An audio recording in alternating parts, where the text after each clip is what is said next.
Good evening, everyone, and thanks for tuning in. I'm Clara Galan, marketing and blogger from Remind, and I'm really excited to be here tonight to discuss strategies to build parent-teacher partnerships that will extend into the school year and beyond.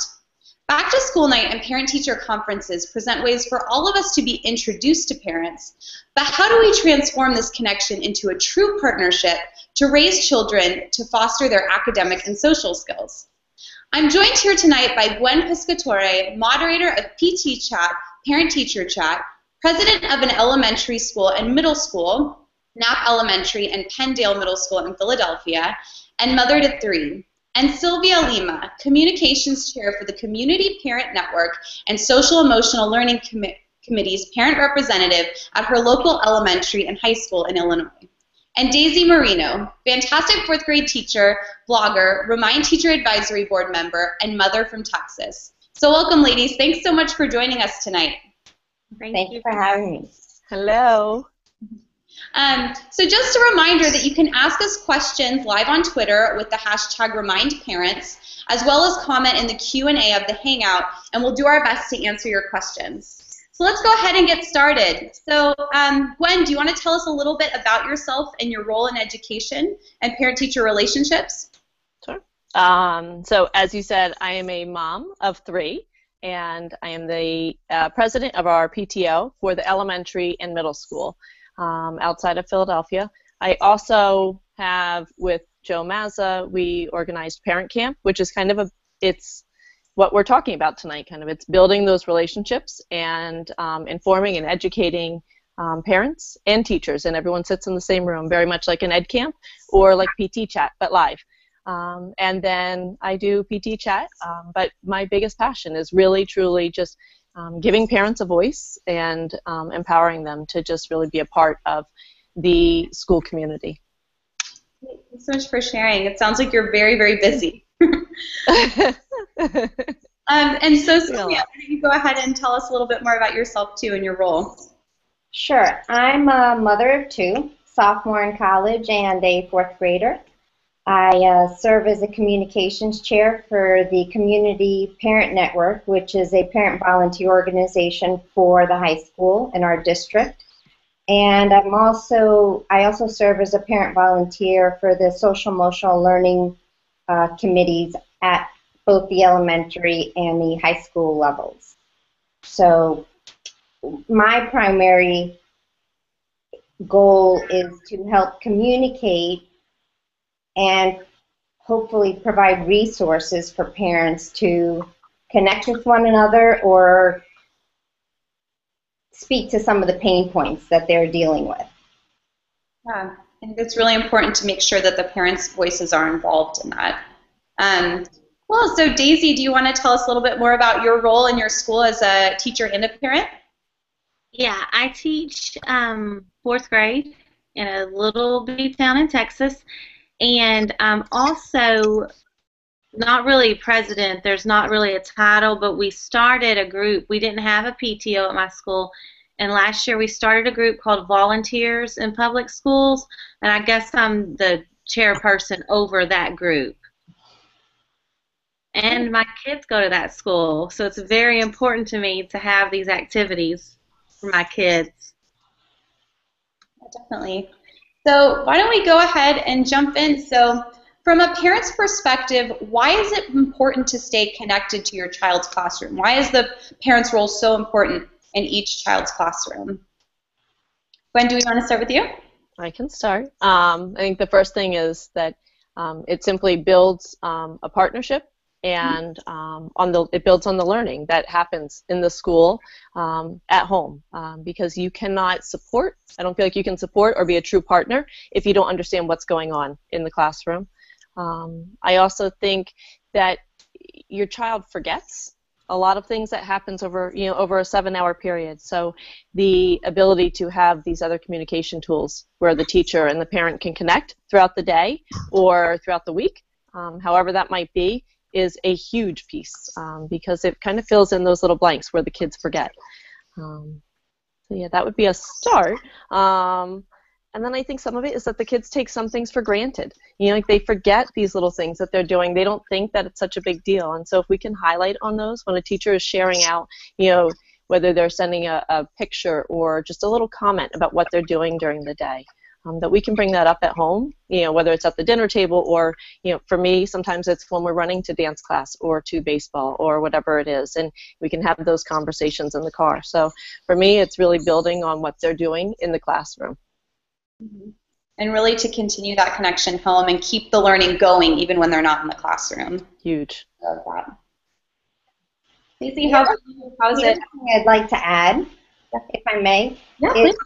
It offers a great opportunity if you're connected and you make it a point to stay connected to, there might be other issues or peripheral issues that are affecting your child's learning or their social emotional issues, and that when you're aware of them and you have an idea, I'm sorry. then you can you can help your child kind of sort through those difficulties or those issues and have them think about it. So I think that's always a plus. Yeah, definitely. And you know as a parent, best, you know what's going on at home as well. So that can really help to build that and bring it to the classroom. I'm going to add, my son is in 5th grade, and he is very, very smart, GT smart, but he's just like my husband where he's a little forgetful. So when I get the messages from the teachers, the reminds, it's so helpful because I can add it into his agenda because we've started an agenda. But I call it the triangle. Anytime I blog about parent and the teacher communication, I say the student, the teacher, and the parent, and it makes a triangle. And it's the basic, you know, foundation. Without that foundation there, we can't build upon it, educationally or socially. And I think it puts a lot of people at ease, you know, like you're running around like a crazy person, and to remember that there's a field trip or picture day or whatnot, 5 minutes before you're taking the kids to the bus causes huge amounts of stress, not just for the kids, but for the parents. So to have that little message, even, you know, like the night before, I don't even mind if it's the morning of, you know, early in the morning, just gives me that much more time that I can kind of like, everyone goes to school less stressed. Yeah, I agree. Definitely. Oh. So how does your involvement as a parent affect your child's interaction, success, or attitude in school? So as a result of that, has it changed anything in terms of your child's behavior in school or their success? I wouldn't say that it has changed their behavior. I think that it ultimately, it reminds them that I put an incredible amount of stress on learning, and not just school, but learning, because it really does, by being involved in the school and knowing what's going on in their classroom, we build on that and we bring that home. And when we're going places, whether we're traveling or whatnot, or the conversations we're having or the books we're reading, those are all built on the things that I've learned about that they're doing in school. And so I think it stresses the importance of learning for them. And then I think it helps build partnerships with the teachers. You know, like, so I think you have that, you know, the more communication that you have, the better the relationship, the stronger the partnership. And so those little things that might turn into big issues later on down the road never happen, or maybe they don't become such big issues because you've had that ongoing communication. So you've nipped something in the bud before it has become big, even because it's just part of your conversation. You know, whether it's, you know, your child hasn't had enough sleep, or, you know, there's things going on at home, you can kind of share that with the teacher and clue everybody in. So if there's, you know, social issues or whatnot, they know what's going on. I think sometimes, too, when you've worked all day and your husband's worked all day and the kids have gone to school all day and you get home and you say, hey, what would you do in Miss So-and-so's class today? They're like, oh, nothing. Mm-hmm. well, I got this picture and you were drawing on the smart board. Oh, yeah. And then they remember and they can start to recall and tell you, and then you can really start talking about what they actually learned that day and then maybe throw some supplemental into it. So, I mean, it's good because my son's always like, I don't know. And I'm like, well, what I got to remind about, y'all are doing a science experiment with the spaghetti bridges. And he's like, oh, yeah. And then he can tell us about it. So I think that's good. Yeah, I agree. It's certainly conversation starters. Yeah. Great conversation starter opportunities. My son is also one of those. Nothing. Really, you did nothing all day. And so I think it also offers the opportunity, if teachers see you as a parent and you have a vested interest and you're participating and you're involved, I think it sends a message to the teachers that you do care about education, and hopefully that it's a partnership that you're trying to establish with them. Not just your child's grade teacher, but it could be the next grade. They start to be more familiar with you and your child.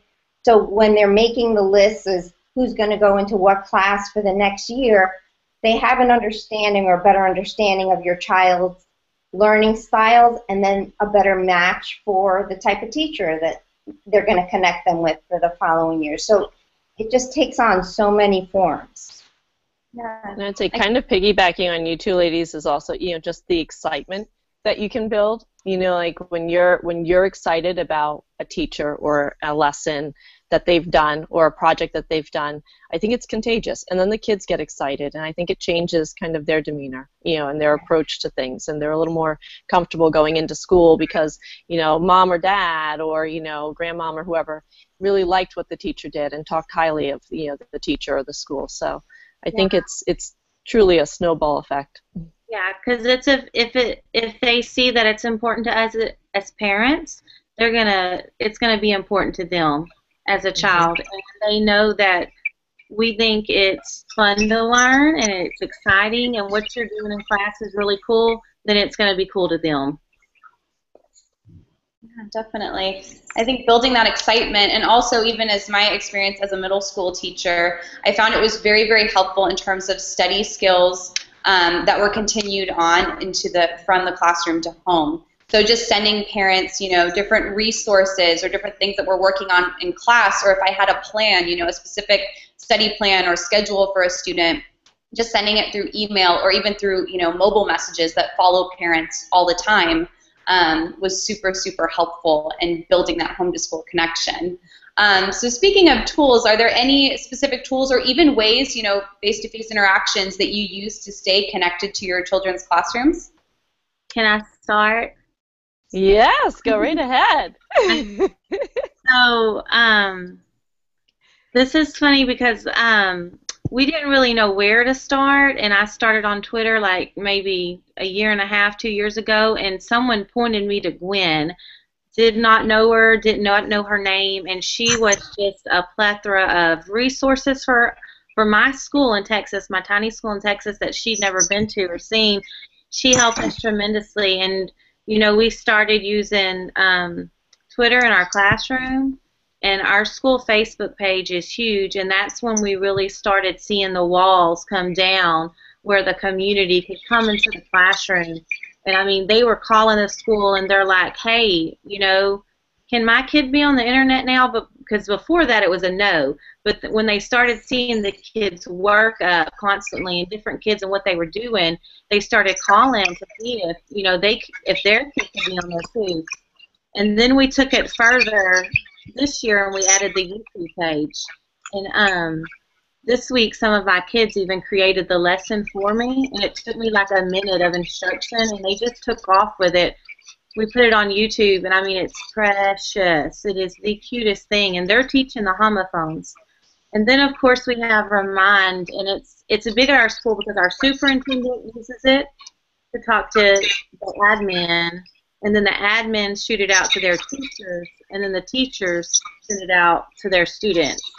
So it's like the 21st century call tree, you know, and it's much easier, and it saved us a lot last year because it snowed in Southeast Texas, and it never does.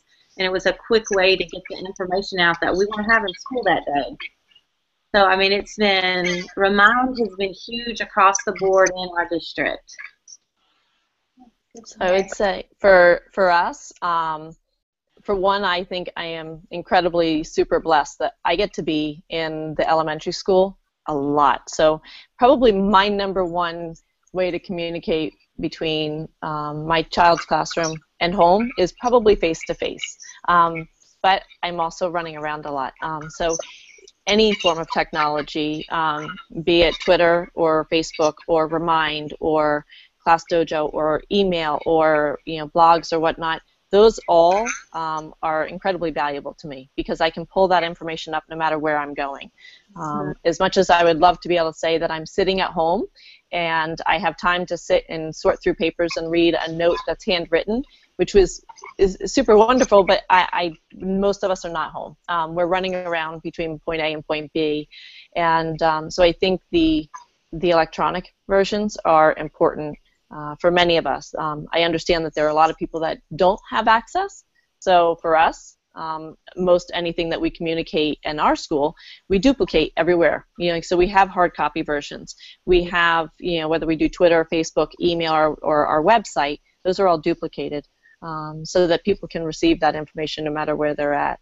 But for me, I think having those little, the apps, the Remind and stuff are crazy important.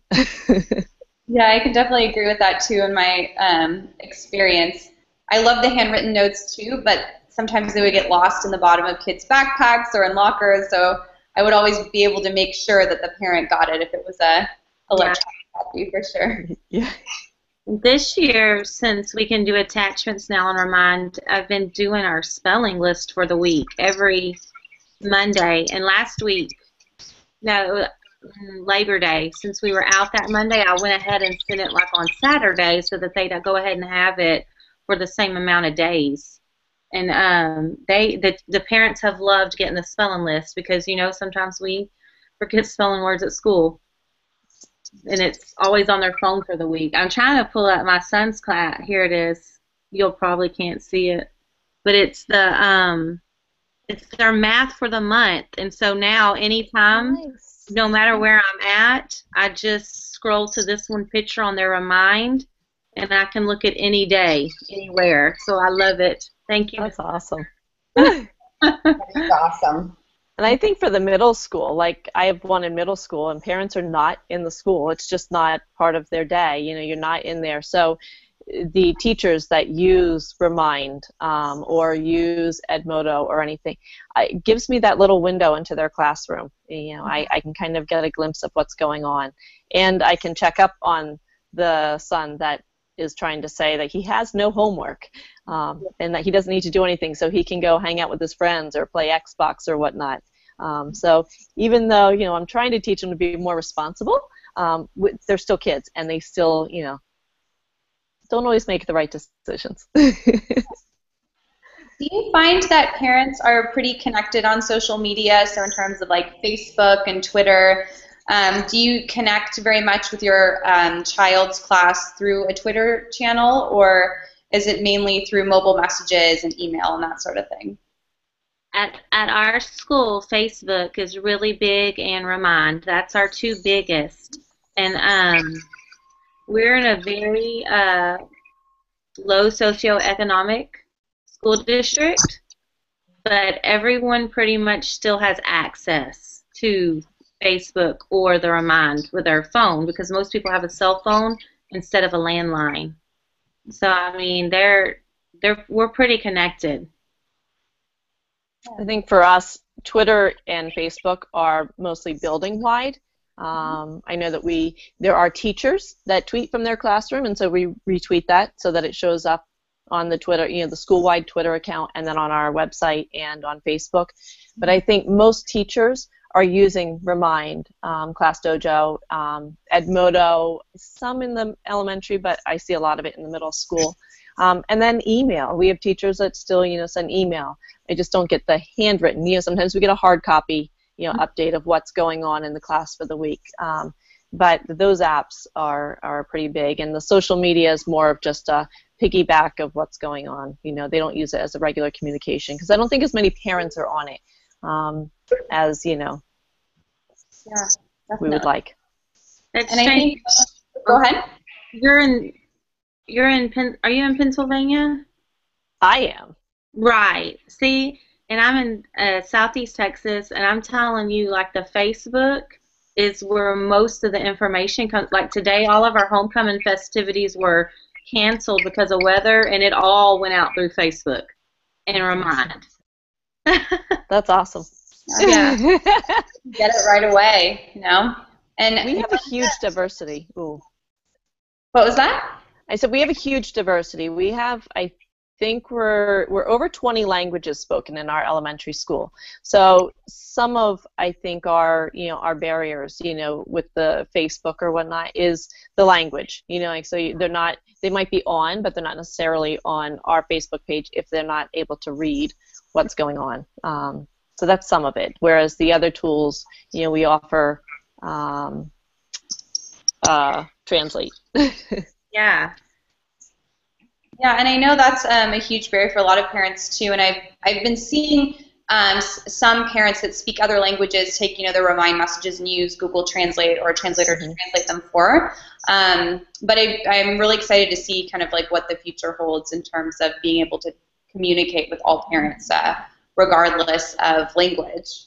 And another really cool thing that Remind at least has recently released is stamps and voice clips. So it's really cool. I've seen a lot of parents being able to hear teachers' voice clip messages or record students' voices in class and then send it to them. And then it's kind of respond with little clicks or stars to say, oh, I saw this, or oh, like kind of like a little Facebook, like, I star your message. So I've seen that as a pretty effective way to communicate what's kind of going on in the classroom as well. I've heard our 6th grade teacher, we have a 6th grade teacher that has sent voice messages. I haven't been a part of that, but I've heard. Yeah, definitely. And the other thing I was going to ask you, so today I finally got on Voxer. I had not been on Voxer yet, so I'm really excited about that. But is that something that mainly educators are using to connect with one another, or is it something that parents as well are using? I'm a little curious about that. I use it mostly because my little sister lives in Dallas, which is 4 hours away from where we live, and my own kids want to hear her voice, and so at any given time I can push play on a message she sent them and they can hear her. But we also have the Remind Teacher Advisory Board that Jenna Sherry started, and we've been talking back and forth on ideas with Remind and stuff like that. And I know Jenna Sherry, also from Wisconsin, she has started, I think, a lot of kind of like a book club on Voxer, where her and different educators read books and then they go back and forth on it. Oh, love that. Pretty cool. Mm-hmm.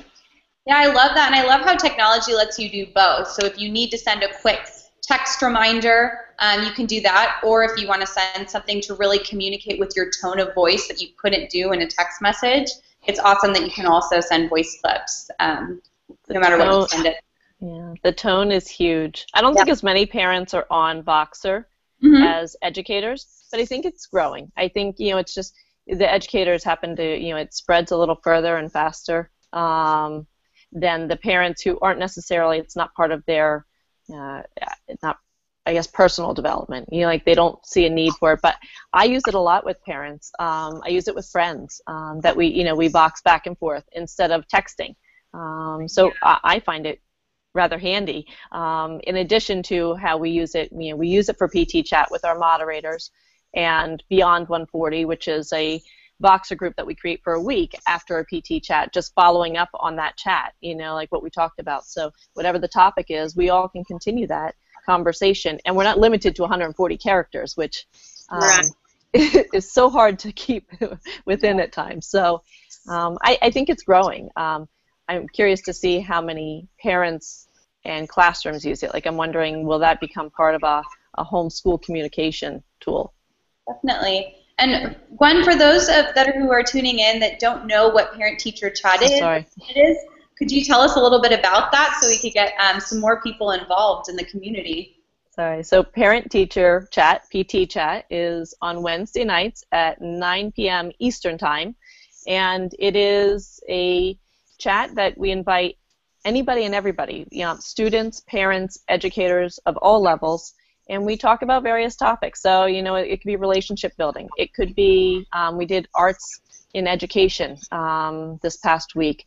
We talk about, we've had Common Core, like topics. We have, so they run all over. We've done social emotional learning. So a variety of topics that all have to ultimately, they all focus around the students and how we can best support them.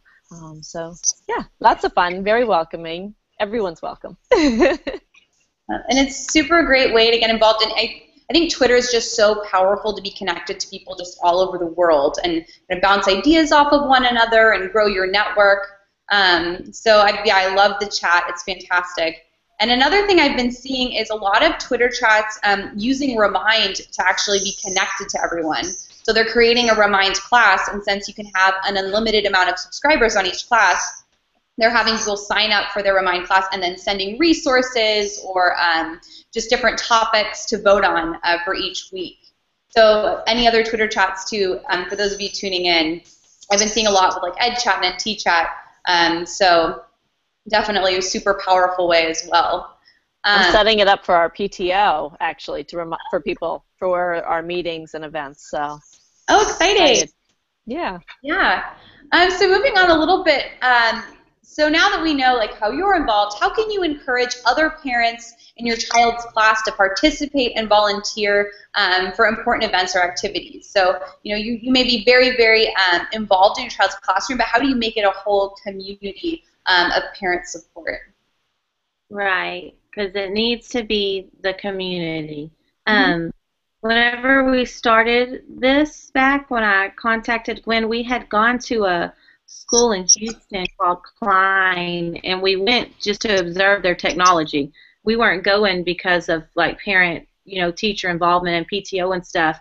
But when my assistant principal and myself left, we were crying because we saw what all their school offered. The kids and the parents, there were parents everywhere when we went in there. And when we left, we were like, our kids are really missing out. We just didn't know how to do things. And so Gwen helped us so much with a lot of ideas. And we just started shooting stuff out on Facebook. And then when we learned about Remind, we had, a Remind group to send stuff out. And the change in our school was amazing. And I think Gwen's kind of watched it unfold. Crazy. I love. It's really neat. I wish she would just come to our school, and it's totally changed our school, having the walls down through the communication because of technology, and having, the community, it's like they're all there every day because they're watching everything that's happening. So, it's just been an amazing experience. And that excites other people, like, what's going on at the elementary school? I want to get in on that. And so more people come and ask, what can I do to help? It's been great. So I think Daisy nailed it. I think that it's about the relationships because people want to be somewhere where they have friends or that they have a familiar face. The transparency where they feel like they know what's going on already and they're not an outsider, but they're part of the community. So they're never feeling like they're stepping into somebody else's house type thing. And that it's regular communication that's consistent. Like you keep communicating and you keep inviting and you keep sharing. And it empowers people when they feel comfortable and they know what they're talking about because you've shared resources and tools and websites. And, for us, sometimes it's places to go in the community and articles, and they take that and they're able to show up at the school and they're excited, like they see the excitement and it's contagious. So I think, Daisy, you hit all of them that I was going to say at least. And our superintendent says all the time, like, parents want to help, they just don't really know what to do, like guide them along the way, like give them ideas, invite them, they'll come. And I think that's so true. And the other thing I think that it offers when you're breaking down those walls and those barriers and you're creating opportunities that are transparent to the community, you're starting to build buy-in from the community. So when you're working on initiatives or whatever it is, everyone is pretty much singing from the same hymn book. If a topic comes up where somebody happened to say something or they saw something in the news, now their world of resources is open that they can bounce the ideas or have an intelligent and informed discussion to help each other continue to grow. And ultimately, I think that's what we all want, whether we're kids or not. We all just want some place where we belong without all of the walls and barriers. And so that's important. Yeah, and I think you guys touched on the whole community aspect. By all of the sharing that we're doing, the community gets to see what's going on inside the school walls and all of the great stuff that they might not hear about otherwise because they're not part of that community necessarily. And when they hear about it, and then they're more willing to support it, I think, and then they get involved and they're a part of it, and it just makes the whole experience, the learning experience, richer when you're bringing in not just teachers or maybe parents on occasion, but also the wealth of the community that you have. I mean, like, I think every community has somebody, I'm sure, with arts and sciences and technology, all these different backgrounds that now get to be woven into the school. So, absolutely. Are there any specific strategies that you would recommend to getting more parents involved or tools that you use that have been really effective in your school communities? I think it's connecting with people. I mean, when we've asked parents, for me, 3 years ago, I remember looking at our existing board for our PTO, and it was not representing our community. Our community had, over 20 languages spoken. You've got, classrooms that are, learning support and gifted, and there's so many different communities and different neighborhoods, and that wasn't showing up in our PTO. So it was building those relationships and connecting with those people to make them feel comfortable and invite them to be part. And I feel like we're getting there. I don't think that we don't have all 20 languages represented or all of the classrooms, but we have some. And I think that we're getting there. It grows each year, and they feel more and more comfortable. But I think it's about the relationships. I truly believe, and then the excitement. When you're positive and you're excited about something, people want to join. Whereas if you're complaining because you don't have any time or nobody is willing to help, it turns people off because in their free time they don't want to have to deal with negativity. So I think it's important to be positive and excited about what you're all doing. See, one of the neatest things we did, and it wasn't even really technology, except we shot it out on Facebook and Remind. We started the family reading nights and the family walk nights. And so what happened is we're on the track at the high school, and it's teachers walking with parents, walking with students. And you just get to know each other. Like she said, the relationships. This Monday was our walk night, and our reading night. And a mom came up to me and she was, how's it going, Miss Marino? And I was like, well, it's a hard week for me. It's homecoming. I have double homework. And she said, you know what? I worked on my MBA when so-and-so was 2. And then we had, like, common ground between us because she's gone through something I've gone through. I would have never known if we wouldn't have been there together at that time. And so just like Gwen says, the relationships, and then it builds trust, and they trust you with their kid. It's been amazing. Sylvia, did you have anything else to add in terms of specific strategies or tools in your classroom or in your school community? We're not using anything like Remind that I know of. I know we use something like School Messenger if we need to do a broadcast, school's closing or whatnot. For the most part, the teachers are communicating through the normal channels, phone or email. We're a green district, so notes don't really come home anymore. there is a private Facebook group, and that's primarily the PTO runs it, and so they're trying to advertise their PTO events. But in terms of building the connections between the school and parents, we're still, and oddly enough, I mean, we're on the northwest suburbs of Chicago, and we live in a district that is pretty advanced, and so we're getting there slowly, and hopefully we'll be able to continue to push that envelope as well. So we're not quite where Gwen and Daisy are, but I'm so jealous. I mean, the tracks, people talking to each other on I mean, that's amazing. And like I said, ultimately, people want to belong in a community. It's a, as a value, as a positive, and not, we just need to break down those barriers. So I'm jealous. I'm going to add one more thing that I realized. Last year, we had a change in principal, and when we had an interim, it's a lot. I mean, they step in the middle of the year into a new environment, and on top of that, very different from what he was used to. So we use a lot of social media and technology, and that was not something he was used to. But our parents were used to regular communication, seeing tweets go out, having, like, whether it's Remind or whether it's, newsletter updates, not just from the PTO, but from the school, from the classrooms. And when those dropped back, when they weren't as frequent, we watched the number of parents participate in our PTO meetings and read our newsletters also dwindle, and we dropped about 50%. It was huge, and I truly believe that was we had a drop in communication. It wasn't consistent, so it wasn't like every day they saw something coming from the from the school, from the teachers, from the classroom.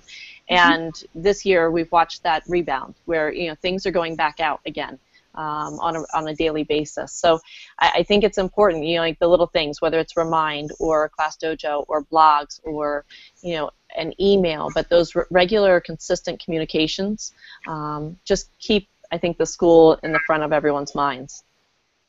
Absolutely. Definitely. And even, Sylvia, you brought up a really good point, too. You said it's all about a community, and people really want to belong to that community. Absolutely. So, like Gwen said, whether it's Remind, whether it's Facebook, whether it's an in-person meeting or a newsletter or a website, it's all about belonging to that community. So that's really what's the important at the root of it. So we're going to have to wrap up here pretty quickly. But are there any final words of advice or inspiration you have for parents to get more involved in their child's school community? They're only little ones. This is what we have, so be in the moment, every moment. And I think for parents to understand that they can make a difference, and that they can be a partner, and that they do have a say, and that they can question things, and that they can make, they can help make a change. Like it doesn't have to be that you're questioning something for a negative reason. It can be to support things. You're questioning to understand better, but it doesn't just, it strengthens your home and school relationships, but it betters your child's learning experience. And so I just think that parents need that encouragement, that they're welcome, and that they can, that they can be a part of it. And at the same time, for the parents that have been in communities, we know what it's like to be the new family in the community. That when you see the new incoming families, to step out of your comfort zone or your box and reach out to them so that they start to feel connected as well. I think that is extremely important, is reaching out to all our new families so that we're building a cohesive, bond with one another. So I completely agree with that, and I think you have to always ask questions like, like how can we better, help you, to help your child, or to be a part, like what can we do to help you make a difference, or to, to play an active role. Exactly. Yeah, well, thanks so much for joining us, ladies. This was really inspirational and motivational. I'm hoping a lot of parents got some really great strategies and also support for their own initiatives in their own school communities. So thanks for tuning in tonight. You can continue the conversation on Twitter with the hashtag #RemindParents. And you can follow us on Twitter. We're at RemindHQ. And then Daisy, Gwen, and Sylvia, if you'd like to share your Twitter handles so people can get in touch with you. Mine is G Pescatore, GPESCATORE 25. And I'm at Sylv, SYLV, Lima, LIMA. I'm Daisy Ray 215, and it's DAISYRAY 215. Next time I'll have a place card. Yeah. Yeah, I feel like I should put it in the signature. Yeah. But thanks so much again for joining us. I know you guys are super busy with everything that you have to do with your organizations and being parents above all things. So thank you again for taking the time and connecting with us tonight. Thank you, everyone. Have a great night. Yeah. And then I just want one more thing. So we've got some great resources on our blog about parent-teacher partnerships. So you can check out our blog at blog.remind.com. And also we have a great Pinterest board. We're at RemindHQ with tons of parent-teacher partnership ideas, resources, articles, videos, and some great infographics too. So thanks again, Gwen, Daisy, and Sylvia for joining us. I'm Clara Galan, and you can follow me on Twitter at Miss Clara Galan. I'm signing off for Remind, so have a nice evening. Thank you. Bye-bye. Bye.